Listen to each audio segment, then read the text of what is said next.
All right, we're working through the independent t-test here using the study guide. I'm going to start by capturing the number of people that are in each groups, or indicating who's in which group. So I have some people that are in the sorority and some people that aren't in the sorority.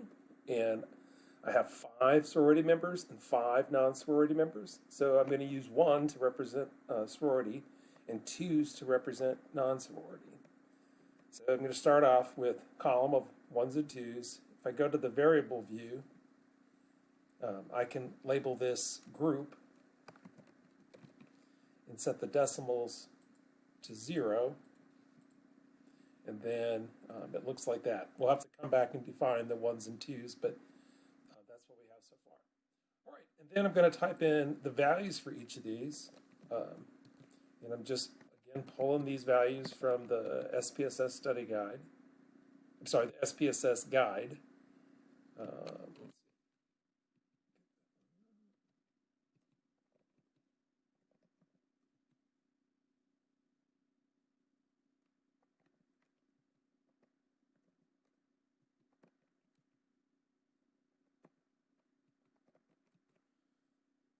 Change those decimals to 0, and I'm going to define that variable, call it weight.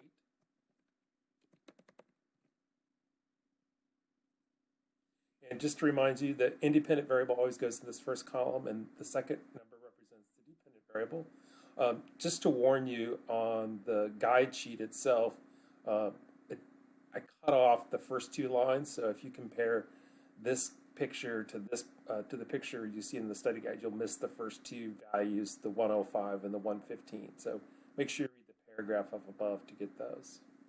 All right, so we've got this set up. We just need now to go to the variable view, and for the groups, we're going to define what's going on. We'll say a 1 is equal to sorority, and add that. Then a 2 is equal to non-sorority.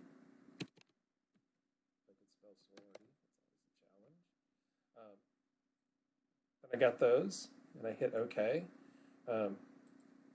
Again, that's going to the value labels there. And now I'm ready to roll. I can go up to Analyze, Compare Means, Independent Samples t-test. The test variable, the thing that I'm testing to see if there's a difference on, is weight. And the grouping variable is group. I'm going to come in here and define the 2 groups I'm going to compare as 1 and 2. And then I'm ready to go. So remember, when you put the grouping variable in here, you got to click on the define groups to get rid of the question marks. All right, and then I have the t-test, the t-test output.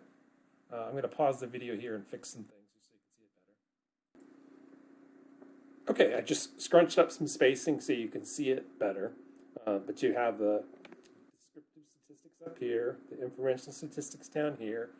Remember, when you're looking at this f-test, this is something you want to be non-significant, so you can assume that your variances are equal and stay on the top line.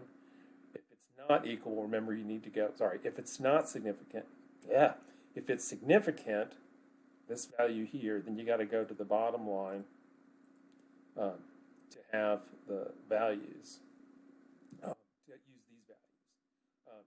And you can see, typically, there's not a huge deal of difference, but anyway, in this case, it's not significant, so we'd stay on the top line. All right, that's it for the independent t-test.